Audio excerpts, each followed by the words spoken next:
seat of my car real quick. Just because I am technically viewing apartments right now because I forgot low key that we was doing this today. We are recording on the fly, and I'm in the back seat of my car. Clean my camera off a little bit. There we go. iPhone camera. Let's go. All right, we ready? Mm-hmm. All right, and 3. It's already recording. This is for your editing, so you know where to edit it off at. Okay. Okay. Yeah. Welcome to Mike Fools and Mouth. Oh God. It's new. It's a new name. It's okay. Welcome back to Mouthfuls and Mic Drops.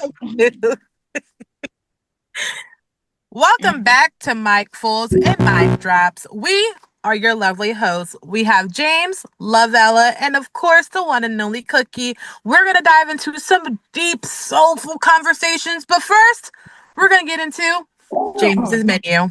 Hello, I am your Mouthfuls and Mic Drops mukbanger. Today's menu consists of a 4-package ramen, tom yum flavored with spice added to it, and a little bit of shrimp. Also, some garlic, pepper. Over here, we have another papaya salad with the glaze just glistening, and a pizza. And today's drink will be the power of flower, botanical seltzer. And I am toasting, as always, in the one and only, well, actually, there's only 4 copies of the best friend's cup in the world. Therefore, I'm spilling all over the pizza. Cheers, bishes. Clink. That's a very grassy flavor. We have Buffalo Cheetos also added on top of the pizza. Mm. Now, before we get into today's topic, I would like to talk about a movie. It's time for the horror corner, a movie called Friend Request. So, setting takes place at a college. We have our star, Laura. And then we have the person coming with the fuckery. Her name is Mina. Mina. And Mina, we'll start with Mina. She's this unpopular, hiding in the shadows. She wears a hat and a jacket all the time. She's really artsy, though.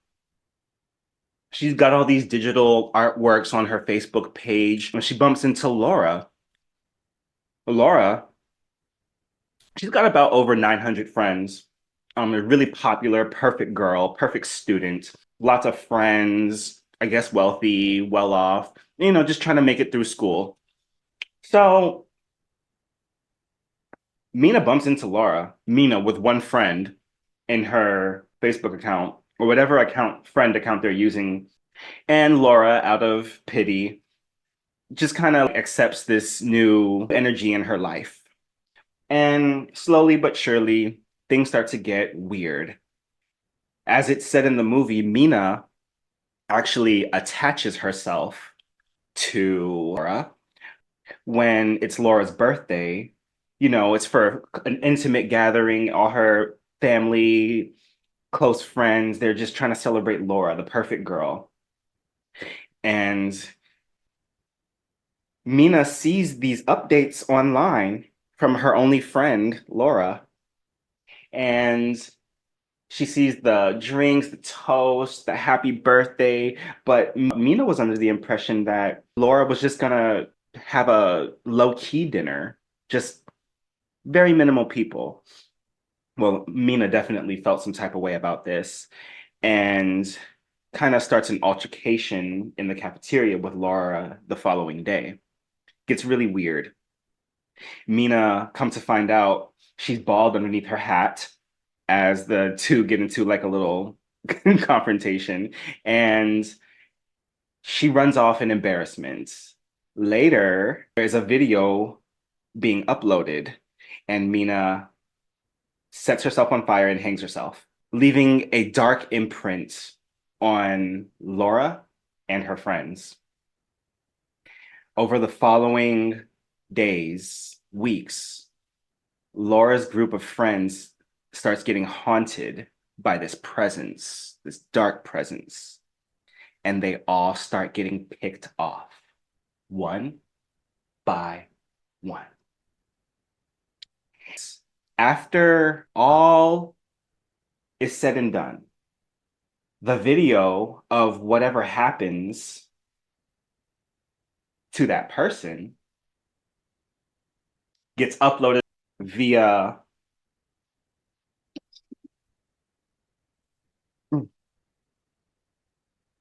oh, that's a really strong flavor, via Laura's Facebook account, to which many people are just wondering, like, why would you upload something like that? You're so weird.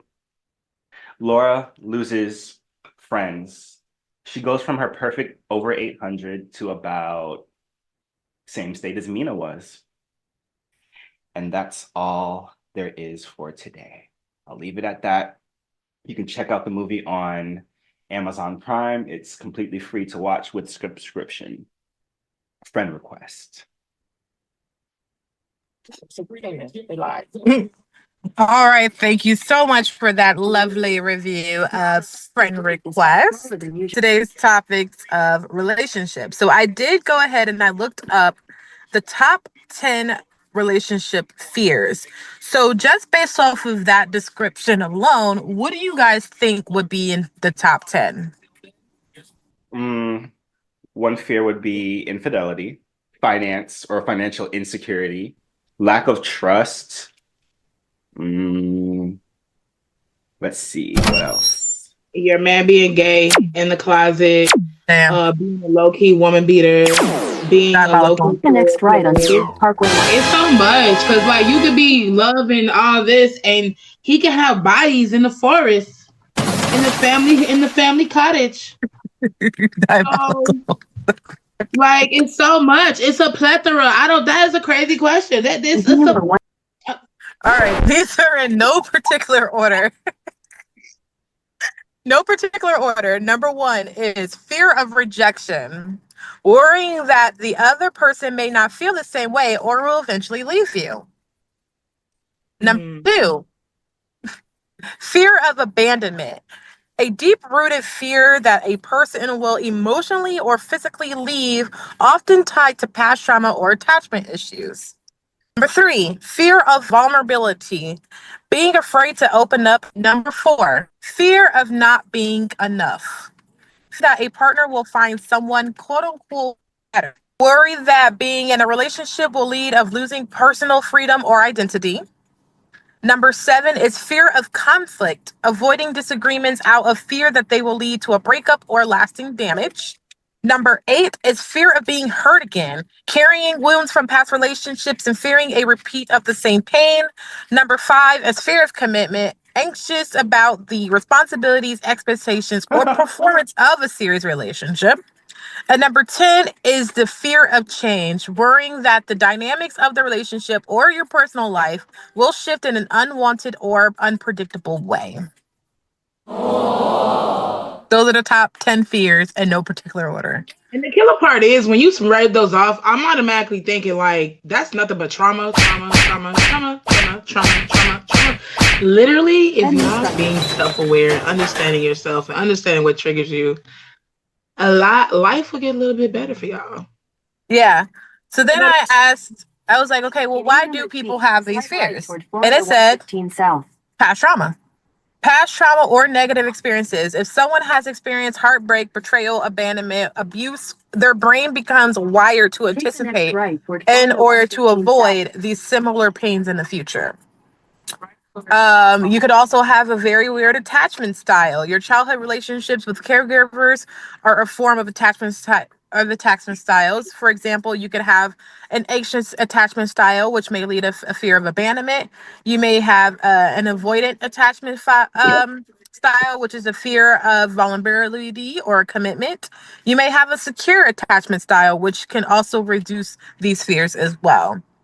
You also could have low self-esteem or low self-worth. People who don't feel good enough may fear rejection, betrayal, or being replaced. They struggle to believe that they deserve love. You might fear the unknown, which is the fear of unpredictability. Fears can arise when people feel that they are out of control or uncertain about the future. And you could also have cultural and social media influences like TikTok or, men always cheat, love doesn't last. These kind of things can shape beliefs about relationships. You have the loss of control. When you love someone, it makes us emotionally vulnerable. This can open up a scary wound, especially for those who are used to having self-protection for themselves, and they might create an emotional distance between them and their partner, and they don't really want to do that. And then you also might have some unmet emotional needs. When emotional needs weren't met in earlier life, like feeling safe, feeling seen, and being loved, people may develop the fear of expectation in those adult relationships, trying to crave what they never got as a child. No one hugged you enough as a child. I mean, I can get that because therapy, you really do need therapy. Like, I can get that. I'm unpacking a lot of shit in my life right now, so I can get that. But Do you feel like you relate to any of those fears? oh yeah, a lot of them motherfuckers. Which one in particular? A lot. Well, no, well, the fear of conflict and shit, like stuff like that. Like, I'm okay with conflict. I'm gonna say what I gotta say regardless. I don't care. Spouse, whatever, you can leave. I'm Aquarius. I will walk away from Quarter anybody. mile. Use the right lane to take the Peace out. 402 to Buffalo Like, I would walk away from you. I don't really care. Right. But it is the factor of like the infidelity one, or like, what if you do meet somebody that you feel better than, But yeah, it's that, like, what if this person meets somebody else and better than me, and oh damn, what if they leave? But then, like, I think that society be putting that in our heads too, because sometimes I'll think like that and I have to check myself. Like, yeah, nah, that's not true, because at the end of the day, what's for me is for me, and what's not is not. Right. Simple. Yeah, So I agree. Like everything the happens idea for a reason. that you find a partner that won't cheat or whatever, that's just because of that partner. Like the whole men always cheat. No, men don't always cheat. They always cheat on you. like if a man's gonna cheat, they're gonna cheat. If a woman's gonna cheat, they're gonna cheat. Nothing you can do or say will keep that from ever happening. Yeah, just move around, of course. Yeah. So But I then, don't have that fear. it's funny though, because like if a woman finds out that he cheated on this person, and they get together, quarter mile. Use the beware. Yeah. ramp to St. John's They Town. are a serial cheater. It is a catalog. So I get what you're saying though. Yeah, so the only fear that I think I could personally try to relate to is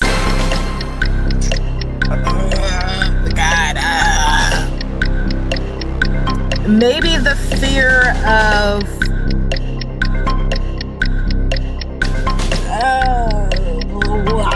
Use the second left lane to turn slightly left. You give people so many chances. 8 Parkway North. Talked about this.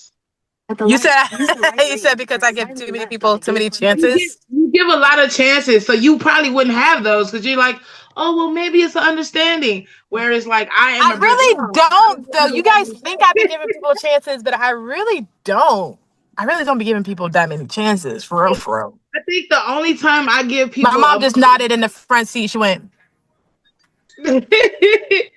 The only time I give people like more chances, probably my friends. I give them a little bit more leeway, because it's like, even though it might keep building up, and I'm like, okay, well, we're just gonna have to extra out my life. It is what it is. Right. But relationships, no, you can go today. I'm using this right now. This Wait, hold on. James don't look like that. In mid-bite. Mid-bite, indeed. Because you just look like, it's the February Aquarius to me. I do not tolerate that stuff, so I don't care. You can go. good day. When it comes to a relationship, it's easier to wash your hands of that energy and move on when one of those fears becomes too intense, or one of the situation related to that fear becomes too much. Yeah, I I think get. I don't have these fears because I'm bipolar. I have bipolar disorder. So when people aren't interested or like, I'm not interested, I'm like How a does that rock. help? The attachment isn't there for me. It never is. Yeah, yeah. They have like a Oh, so not you're to say all the saying time, you but can it's just like It's even very easy. Yeah, it's very easy for me to click off, and I'm yeah, good. or yeah, they it's easy for y'all. It really is. It really, really is. If someone's interested, they're like, you know what, I want to pursue it. I'm like, okay, click. Now I see so you romantically. The moment they screw me, I'm click In a off. quarter mile, I don't see use you the right any to other way. turn Okay, slightly so then right I at have a Sunset do question you about this. So what if like y'all was in a relationship for a long, long time? Do you click that on and off quick, or is it a clicking on and off of insanity? No, it's off. It's just off. Is it off? Yeah, I go to insanity quick. I go to insanity quick. after you severed that energy, do you ever sometimes feel yourself missing that person? No, Not even one bit. no. Yeah, Can I wish I had you, that. I wish I had. I man, that's a good thing. That is a good thing because I went a while where I wanted to burn somebody. You know what? This is recording. Never mind. Never mind. But it was up. I don't know if it is a good thing. I feel like it's a disadvantage because I feel like when you're able to mourn a relationship, it does give you a little bit of growth. But I can get the growth without the mourning period. That's the only difference is that I know how to be like, okay, this is what I learned from this relationship. But yeah, no, I don't miss that person. I just click off. They do not exist in my mind anymore. damn. That's so fucked up, isn't it? That no, it's not fucked up. It's just it is what it is. I don't think it's fucked up. I don't think like really one way or the other about it. Because some people they work through it. Like, no, what friendships have taught me, high level friendships, is those are definitely worth fighting for. And I feel like when I do meet someone, I feel like the lessons I learn a lot in friendship and past relationships are going to help me to be a better partner, to like be more committed, to put in more effort, to listen more, and like do things to like develop more trust. Um, yeah, like I feel like because in the past with my relationships and I guess it goes in hand with my fears of relationships and regarding to relationships is like I'm the same way. I'll just like rather like wash my hands of you and lick my go off and lick my wounds and be single for the next 5 years. But at the same time, throughout those 5 years, I sometimes wonder, could we have like worked through it? Like, could if I had tried to communicate, I wouldn't be missing this person right now. If I had tried to maybe be a little bit more understanding, a little bit more tolerant. But then at the same time, it's like you could be a clown ass bitch about it at the same time, like keep victimizing yourself over and over and over. So, yeah.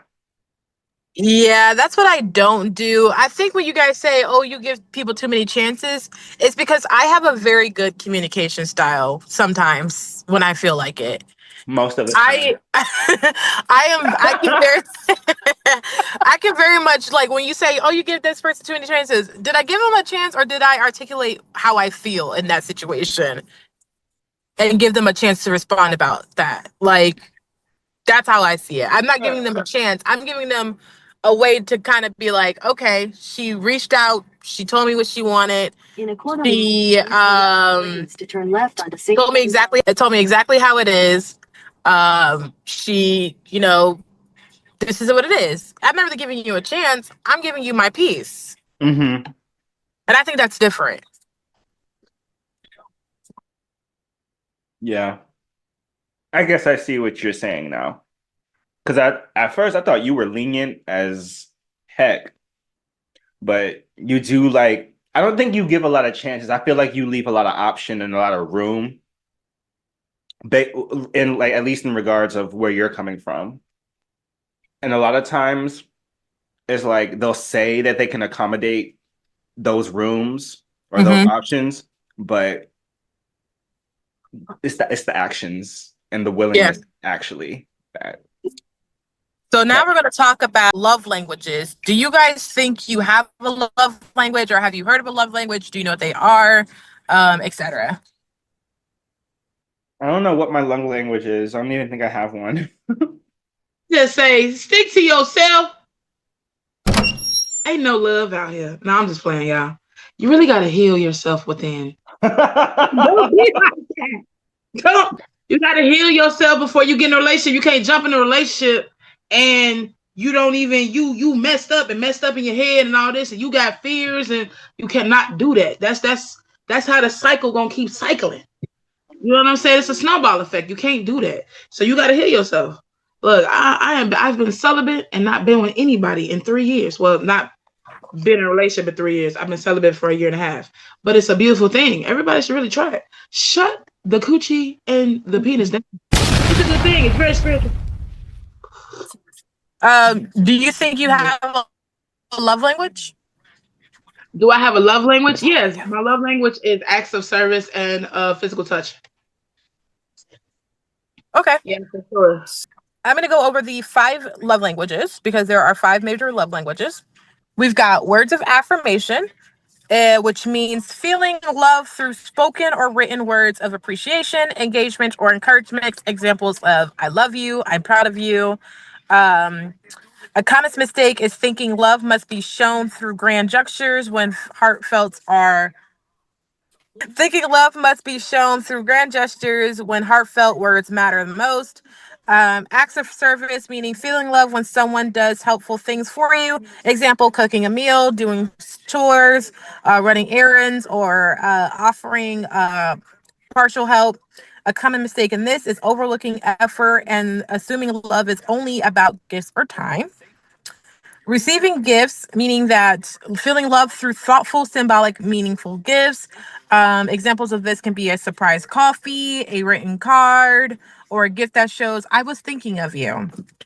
A important note to mention of this is that it's not about materialism.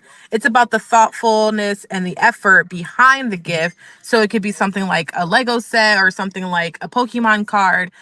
Super simple, super small, but hey, I saw this thing and I thought of you and I wanted to buy it and give you that thing.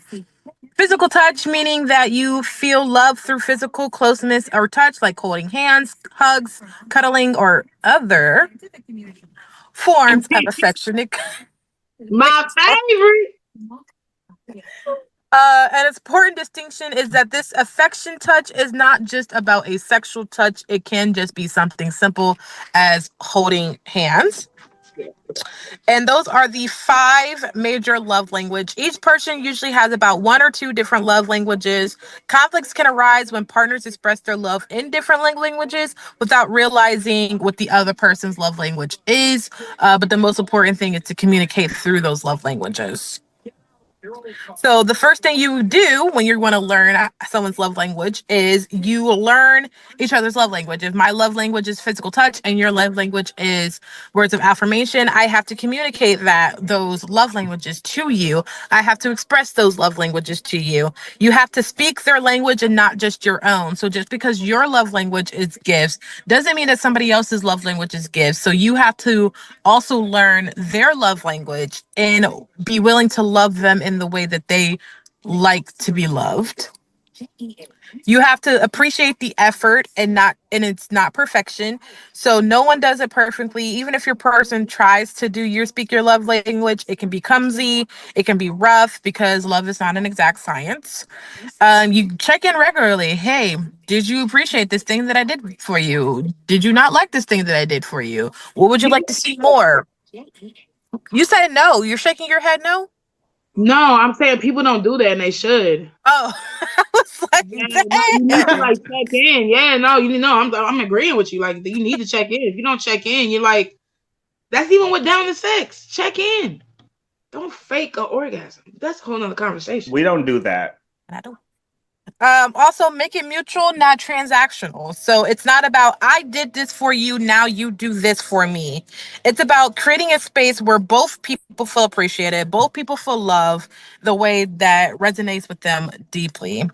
So, love language can be a bridge or it can be a barrier to relationships. There are no rules or labels to love languages, they're just tools to help you within your relationship. So, now I have a quiz for you guys, and it's going to be letters A through E. Not all letters will show up in every question. There's only about 8 of them, and I'm going to give you your love language based off of the answers that. All right, so number 1. Do you like A, I feel love when someone gives me a thoughtful gift, or B, I feel love when someone gives me their undivided attention? Damn, I would say both, but Yeah. no, for real. That's what I want to say. So You can say both. A or B. I guess Both. B would be like really my heart. If my heart answers B. Okay. And I feel like I am B 100%. Which All one would right. be again? I feel love when someone gives me their undivided attention. Oh, okay. Okay. So, question 2. Do you feel C? I feel especially close when someone gives me a hug or touches me. Or D, I feel appreciated when someone helps me with a task. Oh, see. You said C? Yeah. You said I feel appreciated when? Someone touches me or gives me a hug, or when someone helps me with a task. It'd be about them tasks. About the task, so you do D. Yeah. I like to hear encouraging or affectionate words. I like doing something fun together and being fully present. Hmm. I Fun like doing stuff together. fun together and being fully present. Yeah. Okay. We're getting it together. We're getting it together. Because you're Sorry, laugh. Like, I'm writing all these down. I'm scared. You're scared. You're already halfway through. Oh my All right. The next question is, I feel cared when someone does something for me without being asked, or I feel special when someone surprises me with a gift. goodness. Oh, both. Oh, Both? yeah, both. You're gonna have Both. like 8 When someone surprises me with a gift, and what else? when someone does something for me without being asked. Mm. I think the first answer is like both answers to me. Okay. Like it feels like it just encompasses that is a gift. I don't have to ask you. You just think of it on your own. That's a gift. Okay. All right. The next question is, physical closeness, like holding hands or cuddling, makes me feel secure, or being told I love you or I'm proud of you makes me feel deeply loved. Oh, come on, words of affirmations. I'm gonna say both. You say both. You got like 8 love languages. What the fuck? You said holding hands and physical closeness Mm-hmm. as opposed to being told I love you. Right. I don't need to be told that you love me. Hold my Okay. hand, bitch. Dang. I already at this point I should know whether or not you love me or not. Just hold my hand, hold me. My mom is shaking her head in agreement. All right. I enjoy spending time together with no distractions, or I feel love when my partner lightens my load or hands me something for me. Lightens my load. Lightens your load? Lightens my load. Lightens your load? Mm-hmm. All right. I'm tallying those up. Okay. Ooh, Pay come on, that I bill. Tally. like Pay I my like phone. I like Lighten that compliments bill. and kind words that really stick with me, or I get excited by meaningful or symbolic gifts. Oh, meaningful and symbolic gifts. Yeah. Meaningful and symbolic gifts for both of you? All right, I'm writing Yes. that down. And last but not least, a warm hug or gentle touch reassures me more than words. I love focused, intentional time, talking, laughing, or relaxing together. Focused and intentional time. And say the first one more time. A warm hug or gentle touch reassures me more than words. The second one. The Oh, second one? yeah, damn, I would say both, but I ain't gonna do both this time. All right, James, you had one, two, three B's, the letter B. You had three letter D's. You had one C, and you had one A. So your love language mainly is B and D, which is quality time and acts of service. I guess I like attention, huh? And Peach, you had three B's. You had two D's. You had one A or two A's, two C's, and an I E. didn't. Oh, okay. So your love language is Come acts on, of Pierrot. service, receiving gifts, quality time, physical touch, and words of affirmation. All of them, all five somehow. I had three B's, three D's, and two E's, which means my main love language is quality time, acts of service with a little bit of words of affirmation mixed in there. See, but right there, this is why I'm single. I'm a lot. That was a lot because it does say that typical people only got one or two, and you had all five. Yeah, I know. I know. So acts of service and undivided attention. Was that me? Yeah, yours was acts of service and quality time. Mm, Like you like spending time with people, which is what I like. I like I spending time do. with people. Like it's not even just like a romantic relationship. I just like actually spending time with people. And that is all that I had for our love language. Does anyone have any comments that they would like to share about what I have given them? Thank you. I think love languages are whack. No, I'm just playing.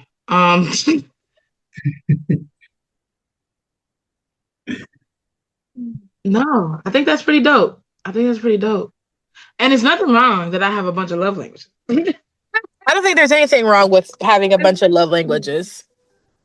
Her name I is think it, Lovella. I mean, truly, I think as long as you have a partner that can express those love languages, and as long as you keep up with the communication, and you have healthy relationship tactics, I think you'll be fine. Because I do secretly think everybody has a little bit of everything. I don't think it's mainly just one or two. Now, a lot of my questions were centered around one or two, but I wouldn't mind words of affirmation. I wouldn't mind acts of services. I just feel uncomfortable when people buy me gifts. Why is that? Huh? Why is that? Why do I feel? I don't know. I just don't feel comfortable when people buy me shit. I'm like, oh, thanks. I love it. Even if I do generally love it, because I like gifts, but I don't like when Christmas comes around. If someone gives me something, oh, thank you. I love this. Thank you for thinking of me. But I'm not asking for it. Right. I don't know. I love gifts. A gift is nice. You should know. That's one of your languages. Ew. You love Mm. giving gifts. You're good at it. As long as I am a really good gift giver.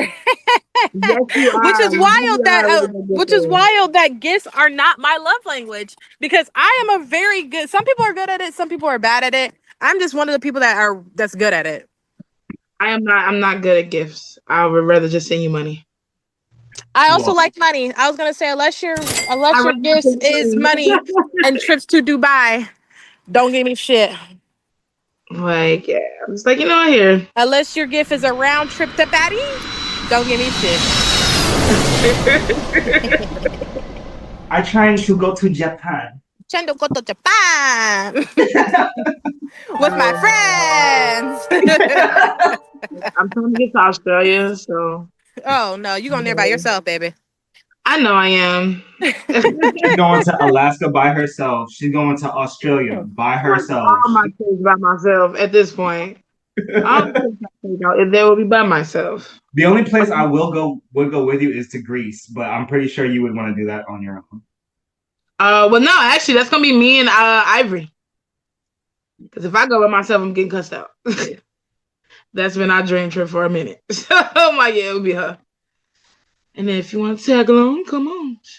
All right, so that was the end of our episode because I am about to go inside these apartments. So let's wrap it up with James's review. Okay, so you guys, I made way too much food for myself. It look like it in the dough. All right. But on the flip side, these noodles can be turned cold with this cold salad for probably the next two lunches or meals. The pizza, same thing. Um, I'm full. I got a little bit of everything. I know I got the top layer of that noodle, I got this corner of that pizza, and I got a lot of this papaya salad, which, by the way, is very salty. Oh my fucking everything. But yeah, I'm full.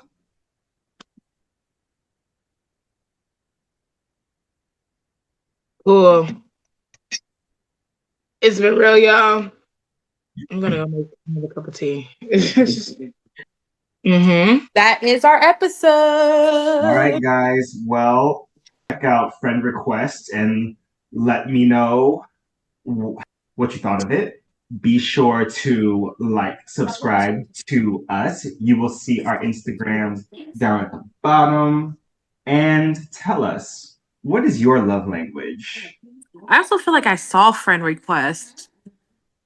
You probably did. Yeah, I feel like I saw it too, but I don't know. I'm having a really hard time like remembering if I did or not, but I feel like I did. I'll have to watch it tonight and let you know if I actually did or not. Yeah. And also comment down your favorite scary movie because we will be doing a Scream episode very, very soon. What's your Very. favorite scary movie, YouTube? Leave it down in Mm. the comments. And we'll see you next time on Mic Drops and Mouthfuls. Mouthful of the Mouthfuls mic drops. and Like Mic and Drops. subscribe. Come on in. Do your thing. Peace. Peace. Peace.